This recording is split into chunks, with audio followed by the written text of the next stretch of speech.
ये बहुत गलत हुआ कि हरविंदर साहब नहीं जाना चाहिए। अटैक नहीं होना चाहिए। नहीं, मैं वहाँ जाता हूँ और कभी सोचता हूँ तो मेरा तो दिल दहक जाता है। 4 ਚੁਫੇਰੇ ਲਾਸ਼ਾਂ ਸੀ, ਅਕਾਲ ਤਖਤ ਸਾਹਿਬ ਢਾਤੇ ਸੀ ਪੂਰੀ ਤਰ੍ਹਾਂ, ਟੈਂਕ ਅੰਦਰ ਸੀ। That's very, very, I mean, it was not right.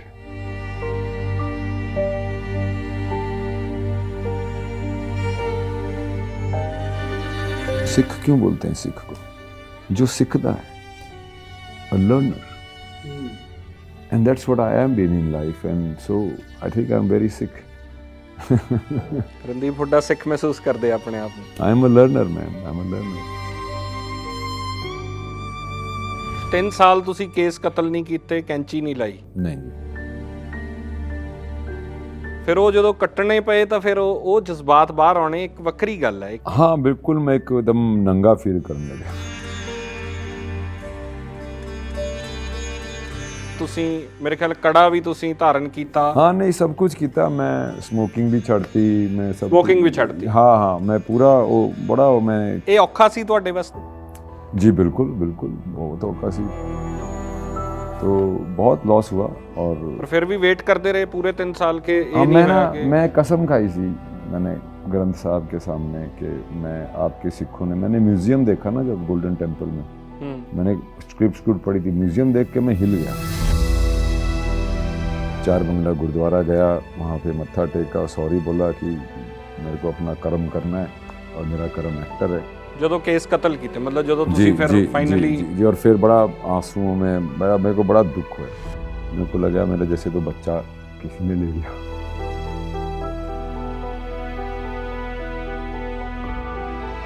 ਆਖਰ ਉਹ ਸੁਪਨਾ ਪੂਰਾ ਹੋਇਆ ਜਿਹੜਾ ਦਸਤਾਰ ਬੰਨ ਕੇ ਸਾਰਾਗੜੀ ਤੋਂ ਸ਼ੁਰੂ ਹੋਇਆ ਤੇ ਕੈਟ ਤੇ ਆ ਕੇ ਪੂਰਾ ਹੋਇਆ? हाँ, कैट ते आगे पूरा होया।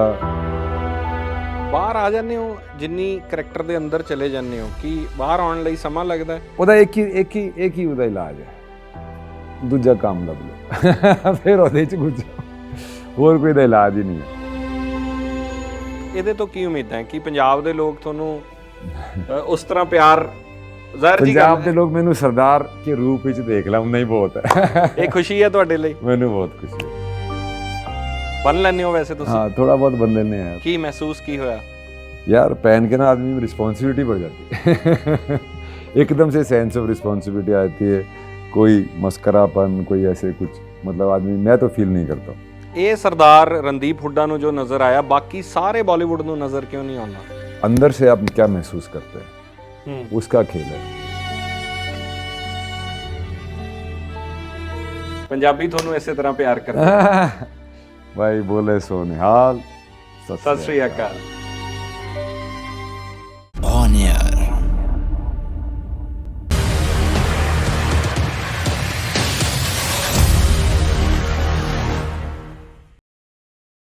ਬਾਲੀਵੁੱਡ 'ਚ ਪੰਜਾਬ ਤੋਂ ਤਾਂ ਬਹੁਤ ਕਲਾਕਾਰ ਗਏ, ਬਹੁਤ ਸਾਰੇ ਵੱਡੇ ਨਾਂ ਗਏ, ਪਰ ਪੰਜਾਬ ਨੂੰ ਸਮਝਿਆ ਘੱਟ ਲੋਕਾਂ ਨੇ। ਸਮਝਣ ਵਾਲਿਆਂ 'ਚੋਂ ਇੱਕ ਵੱਡਾ ਨਾਮ ਰਣਦੀਪ ਹੁੱਡਾ ਸਾਹਿਬ ਨੇ। ਬਹੁਤ ਸਵਾਗਤ ਹੈ ਬਾਈ ਜੀ ਔਨ 에ਅਰ। बहुत बहुत थैंक यू ब्रदर।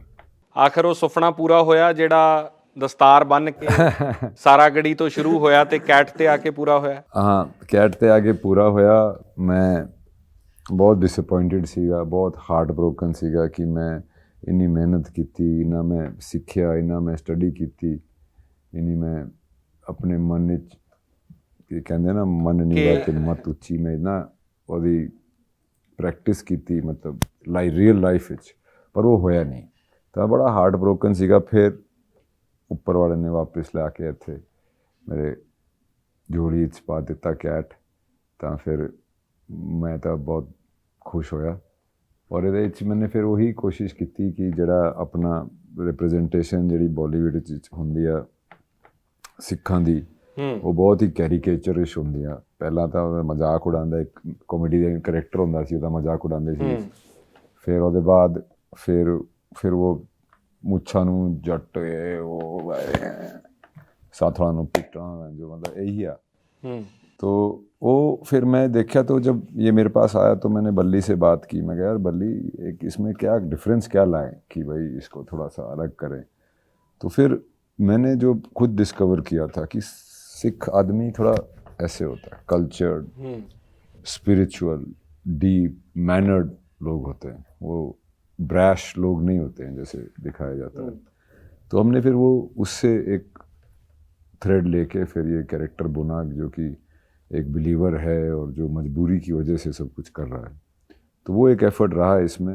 मैंने किसी भी उसमें नहीं देखा जो एक सबसे बड़ा फैक्टर जो होता है सिखिज़म का, सेवा भाव।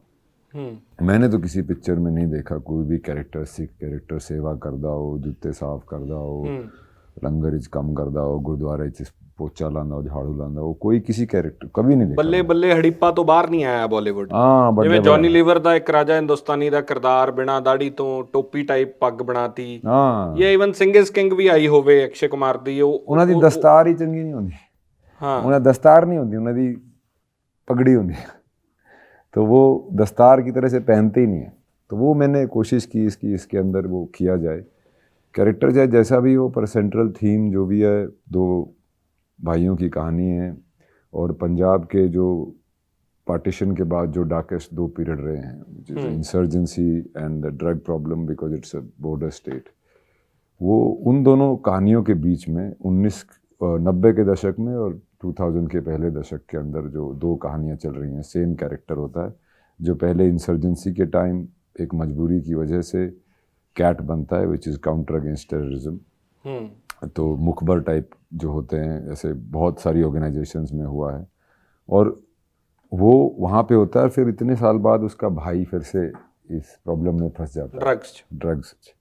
तो फिर उसको कैसे उससे निकाले, कैसे बचाए, उसके चक्कर में फिर ये दोबारा चुंगल में आ जाता है और क्या वो करता है और क्या, मतलब वो अपने भाई के लिए कुछ भी कर सकता है which is very common emotion. Siblings के लिए, फैमिली के लिए आदमी कुछ भी कर सकता है और उसके बैकड्रॉप में ये सब चीज़ें हैं जो कि एक रियलिटी है।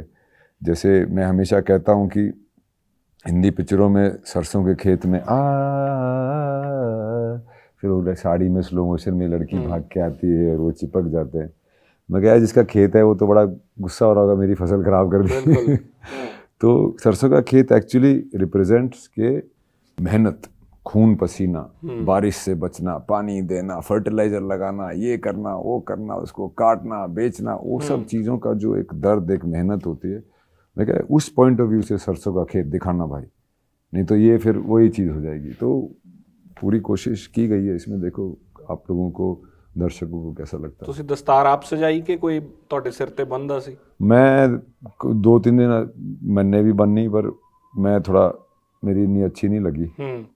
ਬੰਨ ਲੈਂਦੇ ਹੋ ਵੈਸੇ ਤੁਸੀਂ? हाँ थोड़ा बहुत बन लेने हैं यार। ਕੀ ਮਹਿਸੂਸ ਕੀ ਹੋਇਆ?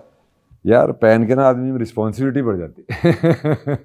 एकदम से सेंस ऑफ रिस्पॉन्सिबिलिटी आती है, कोई मस्करापन, कोई ऐसे कुछ, मतलब आदमी, मैं तो फील नहीं करता हूँ।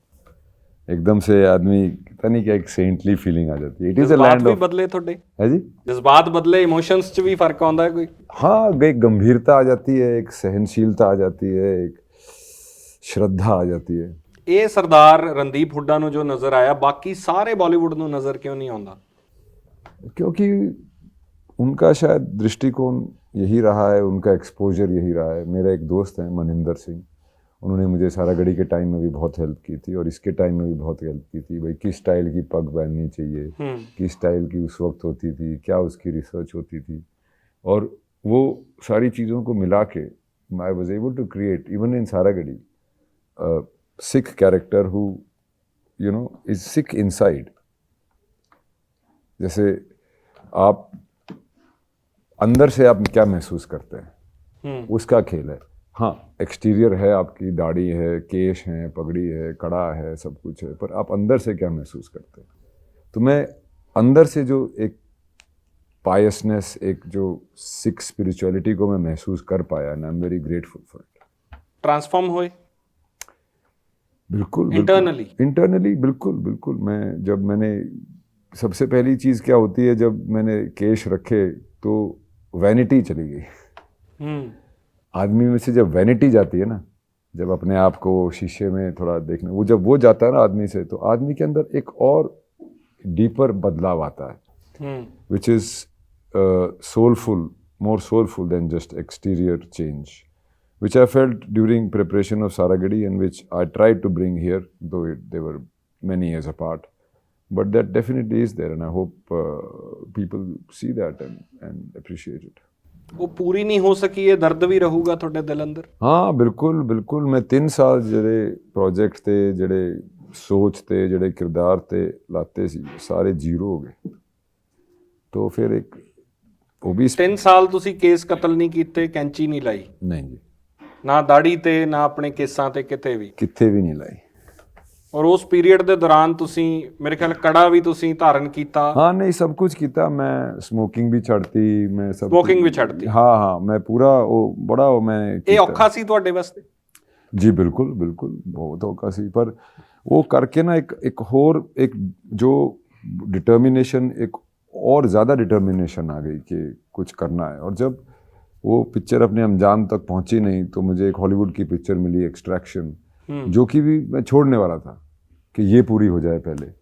पर फिर मुझे रियलाइज़ हुआ कि जो माहौल था पिक्चर के प्रोजेक्ट के अंदर वो मेरे ख्याल से कहीं जाने वाला ही नहीं था। तो मैं 4 बंगला गुरुद्वारा गया, वहाँ पे मत्था टेका, सॉरी बोला कि मेरे को अपना कर्म करना है और मेरा कर्म एक्टर है। ਜਦੋਂ ਕੇਸ ਕਤਲ ਕੀਤੇ, ਮਤਲਬ ਜਦੋਂ ਤੁਸੀਂ ਫਿਰ ਫਾਈਨਲੀ? जी, और फिर बड़ा आंसुओं में मेरे को बड़ा दुख हुआ। मेरे को लगा मेरा जैसे तो बच्चा किसी ने ले लिया।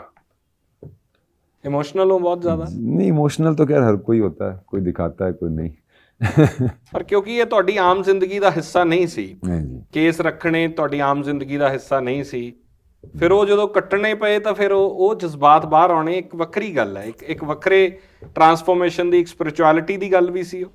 हाँ बिल्कुल, मैं एकदम नंगा फील करने लगा और एक कटन के बाद। बट फिर मेरा काम ही भेस बदलने का है, तो वो कभी ना कभी तो करना ही था मुझे। और फिर ये मौका मुझे हॉलीवुड से मिला तो फिर मैंने उसको प्रिवेल किया। हालांकि मैंने काफ़ी कोशिश की कि उसको मैं ना करूं, पर अच्छा वो मैंने कर लिया क्योंकि किसी और ने इस सब्जेक्ट पे पिक्चर बना के रिलीज़ ही कर दी। तो ਪਰ ਕੀ ਉਸ 3 ਸਾਲਾਂ ਦੇ ਦੌਰਾਨ ਰਣਦੀਪ ਹੁੱਡਾ ਨੂੰ ਫਾਈਨੈਂਸ਼ੀਅਲ ਕਰੀਅਰ ਵਾਈਜ਼ ਲੌਸਸ ਵੀ ਹੋਏ? हाँ, 3 साल कम नहीं किया, कोई कमाई नहीं। और मैं कोई ऐसा रईस ख़ानदान से नहीं हूँ, ऐसा कोई मेरा कोई बिजनेस नहीं है, मेरा तो काम ही है, मेरा व्यवसाय ही है। तो बहुत लॉस हुआ। और पर फिर भी वेट करते रहे पूरे 3 साल के? हाँ, मैं कसम खाई सी मैंने ग्रंथ साहब के सामने कि मैं आपके सिखों ने, मैंने म्यूजियम देखा ना जब गोल्डन टेम्पल में, मैंने स्क्रिप्ट पढ़ी थी, म्यूजियम देख के मैं हिल गया। मैं कहा यार इतने सेक्रीफाइसेस, इतने स्ट्रॉन्ग विल, इतनी स्ट्रेंथ। तो मैं कहा आपके सिखों ने इतना किया, तो मैं ये छोटी सी चीज़ है केस रखना, तो मैं ये तो इतना तो कर ही सकता। पर उस वक्त भी शायद मेरे को कुछ था कि जब तक ये पिक्चर अपने अंजाम तक नहीं पहुंचे, तो फिर जब मुझे लगा कि अपने अंजाम तक पहुंच गया तो फिर मैं। ਸਿਆਸਤ ਹੋਈ ਰਣਦੀਪ ਹੁੱਡਾ ਨਾਲ ਉੱਥੇ? सियासत तो की कहा यार, वो तो कोई होर ही बता सकता है। ਜਿਵੇਂ ਕਹਿੰਦੇ ਆ ਕਿ ਬਾਲੀਵੁੱਡ ਨੈਕਸਸ ਹੈ, ਬਾਲੀਵੁੱਡ 'ਚ ਕੁਝ ਵੱਡੇ ਲੋਕ ਨੇ ਜਿਹੜੇ ਨਹੀਂ ਚਾਹੁੰਦੇ ਕਿ ਉਹਨਾਂ ਦੇ ਬਰਾਬਰ ਉਹ ਲੋਕ ਆਉਣ ਜਿਹੜੇ ਆਮ ਘਰਾਂ ਤੋਂ ਉੱਠੇ ਨੇ, ਜਾਂ ਤੁਸੀਂ ਆਮ ਕਰਦੇ ਹੋ? नहीं, देखो मेरे को भी यहाँ 22 साल हो गए बॉम्बे में, तो मैं कहाँ से आउटसाइडर हूँ, मैं भी इनसाइडर हूँ। पर हाँ, वहाँ पे ऑब्वियसली हर बिजनेस में होता है, चाहे आप मीडिया में लगा लो, चाहे आप डॉक्टर का बेटा, चाहे मैकेनिक हो, चाहे कोई भी हो, सब अब चाहते हैं कि भाई मेरा बेटा मेरा काम देखे, कोई दुकान वाला हो, कोई कुछ भी हो। तो जैसे मेरे फादर चाहते थे कि मैं डॉक्टर बनूं, और अगर मैं डॉक्टर बनता तो उनका अपना क्लिनिक होता, वहाँ मैं काम करता तो मुझे नेपोटिज्म वाला बोल देते। तो ये तो हर फील्ड में होता है। तो मैं, हालांकि कई बार ये बात चुभती है, कई बार महसूस भी होता है, पर इसका बहाना नहीं लगा सकते लोग और इस पर रोना नहीं कर सकते, करना नहीं चाहिए। सर्कमस्टेंसेस हैं, आपके सर्कमस्टेंसेस हैं, फाइट इट आउट। तो मैंने तो हमेशा वही बिलीव किया है, मैं कभी इसमें इंडल्ज नहीं किया इस थॉट में कि मैं आउटसाइडर हूँ, मैं ये हूँ, मैं वो हूँ। मैं क्या, मैं हूँ, और मेरी जो कैपेबिलिटी होगी और जो मेरे किस्मत में लिखा होगा वो कोई नहीं लेके जा सकता। ਜੋ ਹੁਣ ਤੱਕ ਹਾਸਲ ਕੀਤਾ ਉਹਦੇ ਤੇ ਮਾਣ ਹੈ ਤੁਹਾਨੂੰ, ਜਾਂ ਤੁਹਾਨੂੰ ਲੱਗਦਾ ਕਿ ਕੁਝ ਹੋਰ ਅਚੀਵ ਹੋ ਸਕਦਾ ਸੀ ਜ਼ਿੰਦਗੀ 'ਚ? ਗ੍ਰੈਟੀਟਿਊਡ ਆ ਯਾਰ, ਉਹ ਕੰਮ ਜੋ ਮੈਂ ਲੋਕਾਂ ਨੂੰ ਪੈਸੇ ਦੇ ਕੇ ਕਰੂੰ, ਉਹ ਮੇਰੇ ਨੂੰ ਪੈਸੇ ਮਿਲਦੇ ਹੋਏ ਕਰਨ ਦੇ ਔਰ ਓਪਰਚੁਨਿਟੀ ਮਿਲਦੀ ਆ ਯਾਰ, ਇਸ ਤੋਂ ਵੱਡੀ ਹੋਰ ਕੀ ਗੱਲ ਹੋ ਸਕਦੀ ਹੈ। ਮੈਂ ਤਾਂ ਬਹੁਤ ਗ੍ਰੈਟੀਟਿਊਡ ਵਿੱਚ ਰਹਿੰਦਾ ਕਿ ਮੈਨੂੰ ਉਹ ਕੰਮ ਕਰਨ ਨੂੰ ਮਿਲਦਾ ਹੈ ਜੋ ਮੇਰੇ ਮਨ ਦਾ ਹੈ। ਮੈਂ ਸਕੂਲ ਵਿੱਚ ਸੀਗਾ ਤਾਂ ਵੀ ਮੈਂ ਘੋੜੇ ਚਲਾਉਂਦਾ ਸੀ ਤੇ ਸਟੇਜ 'ਤੇ ਐਕਟਿੰਗ ਕਰਦਾ ਸੀ। ਹੁਣ 28-29 ਸਾਲ ਹੋ ਗਏ ਸਕੂਲ ਛੱਡੇ, ਤਾਂ ਮੈਂ ਹੁਣ ਵੀ ਅੱਜ ਵੀ ਐਕਟਿੰਗ ਕਰਦਾ, ਸਟੇਜ ਬਦਲ ਗਿਆ ਅਤੇ ਘੋੜੇ ਚਲਾਉਂਦਾ। ਮੈਂ ਆਪਣੀ ਲਾਈਫ ਤੋਂ ਬਹੁਤ ਖੁਸ਼ ਹਾਂ कोई रिग्रेट नहीं है? ਰਿਗਰੈਟ ਤਾਂ ਯਾਰ ਦੇਖੋ, ਰਿਗਰੈਟ ਹੁੰਦੇ ਆ, ਐਸੀ ਬਾਤ ਨਹੀਂ, ਸਭ ਨੂੰ ਹੁੰਦੇ, ਮੈਨੂੰ ਵੀ ਆ, ਪਰ ਉਹ ਰਿਗਰੈਟ ਨੂੰ ਤੁਸੀਂ ਜਾਂ ਤਾਂ ਉਹਨੂੰ ਆਪਣੇ ਦਿਲ ਤੇ ਲਾ ਕੇ ਆਪਣਾ ਮਨ ਬਾਹਰੀ ਰੱਖੋ, ਜਾਂ ਫਿਰ ਉਹਨੂੰ ਉਸ ਤੋਂ ਸਿੱਖ ਕੇ ਅੱਗੇ ਰਿਪੀਟ ਨਾ ਕਰੋ। ਹੋਰ ਤਾਂ ਕੀ ਕਰ ਸਕਦੇ? ਜੋ ਹੋ ਗਿਆ ਉਹਨੂੰ ਤਾਂ ਚੇਂਜ ਕਰ ਨਹੀਂ ਸਕਦੇ। ਜੋ ਹੋਊਗਾ ਉਹਦੇ 'ਚ ਹੋਰ ਮਿਹਨਤ ਕਰਕੇ, ਹੋਰ ਮਨ ਲਾ ਕੇ, ਹੋਰ ਸ਼ਰਧਾ ਨਾਲ ਉਹਨੂੰ ਕਰ ਸਕਦੇ ਹੋ। ਹੋਰ ਤਾਂ ਤੁਸੀਂ ਆਪ ਬਦਲ ਨਹੀਂ ਸਕਦੇ ਜੀ ਕੁਝ। ਇੰਨਾ ਜ਼ਿਆਦਾ ਖੁੱਭ ਜਾਣਾ ਕਿਸੇ ਚੀਜ਼ 'ਚ, ਤੁਸੀਂ ਸਰਬਜੀਤ ਕੀਤੀ ਜਾਂ ਹੋਰ ਬਹੁਤ ਸਾਰੀਆਂ ਫਿਲਮਾਂ ਜਿਹੜੀਆਂ ਹੁਣ ਵੀ ਤੁਸੀਂ ਇੱਕ ਫਿਲਮ ਕਰ ਰਹੇ ਹੋ ਉਹਦੇ 'ਚ ਬਹੁਤ ਜ਼ਿਆਦਾ ਖੁੱਬੇ ਹੋਏ ਹੋ। ਅਸਲ ਯਾਦ ਹੈ ਕਿ असली रणदीप हुड्डा कौन है? ये सारे रणदीप हुड्डा ही हाँ, पर मैं इनमें से एक भी नहीं हाँ। नहीं, और कोई तरीका मैनू आंदा नहीं है, होर कोई मेरा मन ही यही करके लगता है। मैं होर भी दूजे भी प्रोजेक्ट किए हैं बॉलीवुड जिथे इन्नी इनवॉल्वमेंट की लोड़ नहीं आ, इन्नी मेहनत की जरूरत नहीं आ, तो फिर मैनू ये अच्छा लगता, मैं कर रहा। मैं तो बस ही पहले भी बोला मैंने, मैं तो ग्रेटफुल हाँ, मैनू जो काम मैनू अच्छा लगता वो मैनू करने को मिल रहा। ਇਹਦੇ ਤੋਂ ਕੀ ਉਮੀਦ ਹੈ ਕਿ ਪੰਜਾਬ ਦੇ ਲੋਕ ਤੁਹਾਨੂੰ ਉਸ ਤਰ੍ਹਾਂ ਪਿਆਰ ਜ਼ਾਹਿਰ ਜੀ ਪੰਜਾਬ ਦੇ ਲੋਕ ਮੈਨੂੰ ਸਰਦਾਰ ਕੇ ਰੂਪ ਵਿੱਚ ਦੇਖ ਲਾ, ਉਨਾ ਹੀ ਬਹੁਤ ਹੈ। ਇਹ ਖੁਸ਼ੀ ਹੈ ਤੁਹਾਡੇ ਲਈ? ਮੈਨੂੰ ਬਹੁਤ ਖੁਸ਼ੀ ਹੈ, ਮੈਨੂੰ ਬਹੁਤ ਪਿਆਰ ਹੈ ਪੰਜਾਬ ਤੋਂ। ਪਹਿਲੇ ਹਰਿਆਣਾ ਦੀ ਪੰਜਾਬੀ ਸੀ, ਇੱਕੋ ਹੀ ਗੱਲ ਸੀ, ਹੁਣ ਵੀ ਇੱਕੋ ਹੀ ਆ। मैं हमेशा जोक करदा कि पंजाब और हरियाणा को उन्होंने मैनर्स और म्यूजिक सेंसिबिलिटीज पे डिवाइड किया है, और किसी चीज़ पे नहीं। मैनर्स ते क्यों? हरियाणा के लोग थोड़े अखड़ होंगे, थोड़े खड़ी बोली होंगी आ, और पंजाबी सिख कल्चर तो बहुत ही सॉफ्ट स्पोकन और इज्जत वाला कल्चर है। हमारे तो ऐसे, हमारे भी ऐसे, पर कहीं ना कहीं वो एग्रीकल्चर इज़ द कल्चर। ਪਰ ਹੁਣ ਦੋਵੇਂ ਇਕੱਠੇ ਹੋਏ ਪਿਛਲੇ 2 ਸਾਲਾਂ ਦੇ ਦੌਰਾਨ, ਜੋ ਇੱਕ ਦੂਜੇ ਨਾਲ ਪਿਆਰ ਤੇ ਮੁਹੱਬਤ, ਦਿੱਲੀ ਦੀਆਂ ਸੜਕਾਂ ਤੇ ਕਿਸਾਨ ਬੈਠੇ ਰਹੇ, ਤਾਂ ਉਦੋਂ ਪੰਜਾਬ ਹਰਿਆਣਾ ਬਿਲਕੁਲ ਇੱਕ ਹੋ ਕੇ ਚੱਲਿਆ। जी जी। ਤੇ ਮੇਰੇ ਖਿਆਲ ਇਹਨਾਂ ਨੂੰ ਅਲੱਗ ਨਹੀਂ ਕੀਤਾ ਜਾ ਸਕਦਾ ਦੋਨਾਂ ਨੂੰ। क्योंकि धरती वही है, ज़मीन वही है, उसका किला वहाँ है, उसका किला वहाँ है, लोग वही हैं, यहीं से जुड़े हुए हैं। हजारों साल से बाहर से लोग जब हिंदुस्तान में आए हैं, यहीं से आए हैं, यहीं से गए हैं। इन लोगों, इस धरती के लोगों को बहुत मुश्किलें झेलनी पड़ी हैं, बहुत खून खराबा, बहुत डार्क पीरियड्स रहे हैं, पर उससे एक रेजिलिएंट स्पिरिट भी आई है। किसी भी चीज़ में से उठ के खड़े हो जाते हैं। और मेरा ये मानना है कि जब पार्टीशन भी हुआ था, वो हिंदुस्तान का नहीं हुआ था, पंजाब प्रोविंस और बंगाल प्रोविंस का हुआ था।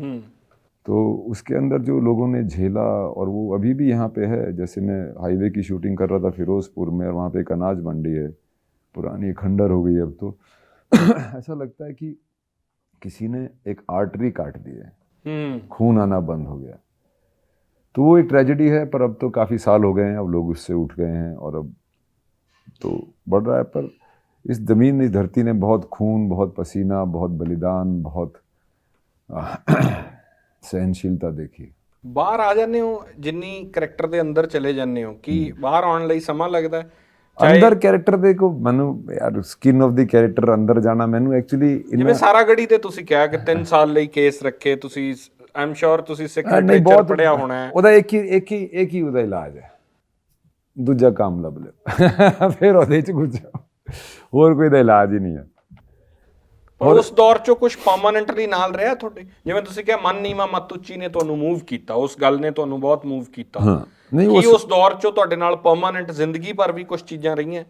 उससे एक तो मुझे ये रियलाइज़ हुआ कि मेरे अंदर इतनी डिटर्मिनेशन और विल पावर है कि मैं कुछ ऐसा कर सकता हूँ। और फिर मेरे अंदर इतनी विल पावर, डिटर्मिनेशन और स्ट्रेंथ है कि मैं उससे नीचे, मतलब ज़मीन पे रगड़ने के बाद भी मैं वापस उठ सकता हूँ। तो उससे मुझे स्ट्रेंथ बहुत मिली। और सबसे बड़ी चीज़ ये है कि जब मैंने सिख की डेफिनेशन पढ़ी थी पहली बार, and I was surprised. Sikh क्यों बोलते हैं सिख को? जो सीखता है, a learner, and that's what I am been in life, and so I think I am very Sikh. Randeep Hooda Sikh महसूस करते अपने आप में? I am a learner man, I am a learner. Darbar Sahib जाके सुकून मिलता है? सबसे ज़्यादा सुकून मेरे को कहीं भी मिलता है तो दरबार साहब जाके मिलता है। पहले मैं राइट से जाता था शुरू, फिर मैं लैफ्ट तो जाने मजा आने लगे, ਪਹਿਲਾਂ भोग ਤੇ ਫਿਰ सेवा ਤੇ ਫਿਰ दर्शन, तो ਉਹਦਾ अलग ही मज़ा है, अलग ही वो है, ਵੰਡੇ ਘਸਣਾ लोगों के साथ मिल के। और ਜਾਣੇ ਹੋ ਉੱਥੇ ਤੁਸੀਂ ਆਪ ਜਾ ਕੇ? हाँ हाँ ਕਦੇ कई ਵਾਰੀ ਮੈਨੂੰ ਮਨਿੰਦਰ ਪਹਿਲੀ ਵਾਰੀ ਲੈ ਕੇ ਗਿਆ ਸੀ, ਫਿਰ ਉਹਦੇ ਬਾਅਦ ਬਹੁਤ ਸਕੂਨ ਮਿਲਿਆ, ਮੈਂ ਬਹੁਤ ਕੀਤਾ ਉੱਥੇ ਵੀ, ਬੰਬੇ ਗੁਰਦੁਆਰੇ 'ਚ ਮੈਂ ਜਾਂਦਾ ਰਹਿੰਦਾ, ਕੋਈ ਉਹ ਨਹੀਂ, ਮੈਨੂੰ ਬਹੁਤ ਸਕੂਨ ਮਿਲਦਾ। A certain spirituality, it's a very young religion compared to other religions, and it's very practical and deep and very Sufi kind of religion. ਇਸ ਦੌਰ ਨੂੰ ਸਮਝਣ ਦੀ ਕੋਸ਼ਿਸ਼ ਕੀਤੀ? ਪੋਸਟ 84 ਜਿਹੜਾ ਦੌਰ ਰਿਹਾ, ਜਦੋਂ ਆਮ ਸਟਰਗਲ ਸਿੱਖਾਂ ਨੇ ਲੜੀ, ਤੇ ਫਿਰ ਕੈਟਸ ਦੀ ਜਿਹੜੀ ਆਪਾਂ ਗੱਲ ਜਿੱਥੋਂ ਸ਼ੁਰੂ ਕੀਤੀ ਸੀਗੀ, ਉਹਨੂੰ ਸਮਝਣ ਦੀ ਕੋਸ਼ਿਸ਼ ਕੀਤੀ ਕਿ ਕਿੰਨਾ ਵੱਡਾ ਇੱਕ ਤਰਾਸਦੀ ਸੀ ਕਿ ਆਖਰ ਸਿੱਖਾਂ ਨੂੰ ਆਰਮਸ ਚੁੱਕਣੇ ਪਏ ਔਰ ਆਪਦੀ ਰਾਈਟਸ ਲਈ ਲੜਨਾ ਪਿਆ? मैं उस पर बहुत स्टडी की, पर वो एक ह्यूमन स्टडी की मैंने, पॉलिटिकल और जो उसमें फैक्शनलिज्म हुई थी, मैंने उसकी तरफ कम ध्यान देके कि लोगों के साथ क्यों उन्होंने ये किया, और क्या मैं उस पोजीशन में हूँ, क्या क्या मैं उसको सही या गलत बोल सकता हूँ।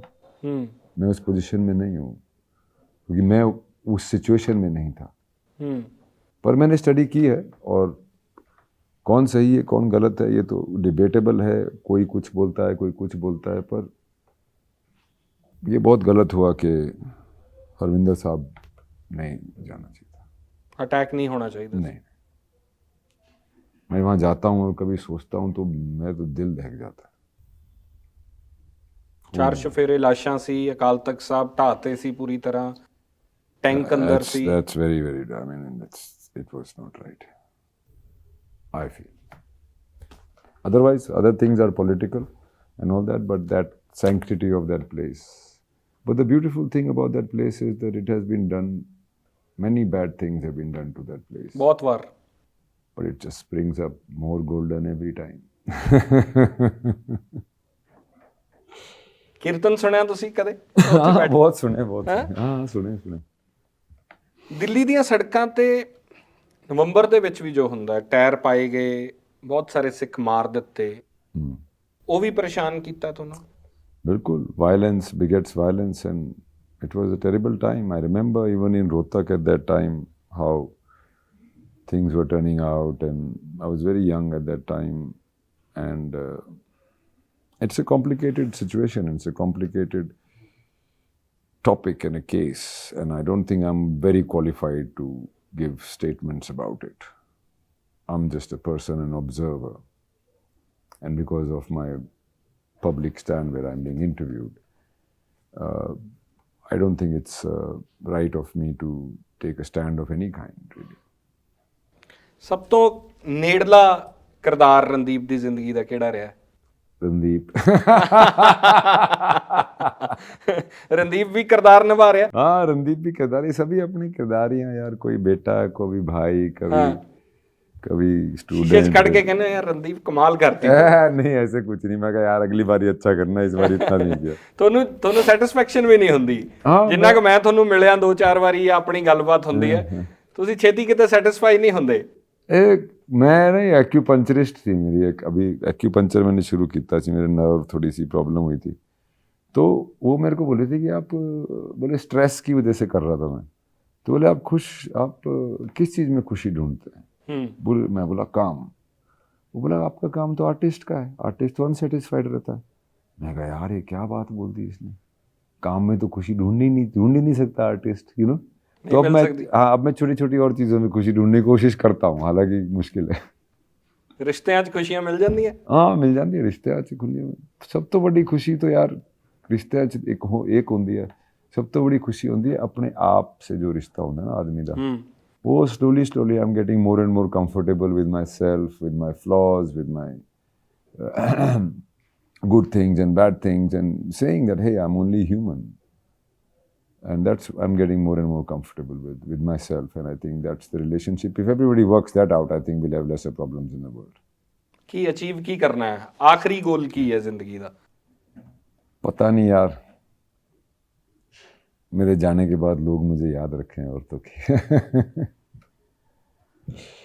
तो बड़ा गोल की हो सकता है कि कुछ ऐसा करके जाओ, कुछ ऐसा दे के जाओ, कुछ ऐसा हेल्प करके जाओ कि वो आपके बियॉन्ड जिए, आपके सांस के साथ वो रुके नहीं शायद।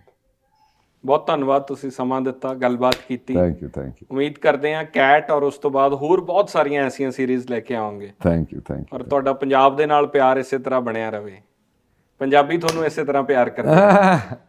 भाई बोले सो निहाल, ਸਤਿ ਸ੍ਰੀ ਅਕਾਲ। ਬਹੁਤ ਧੰਨਵਾਦ। Thank you. ਰਣਦੀਪ ਹੁੱਡਾ ਸਾਹਿਬ ਦੇ ਨਾਲ ਬਹੁਤ ਪਿਆਰੀਆਂ ਗੱਲਾਂ ਬਾਤਾਂ ਹੋਈਆਂ ਨੇ, ਉਮੀਦ ਕਰਦੇ ਹਾਂ ਪਸੰਦ ਹੋਣਗੀਆਂ। ਧੰਨਵਾਦ।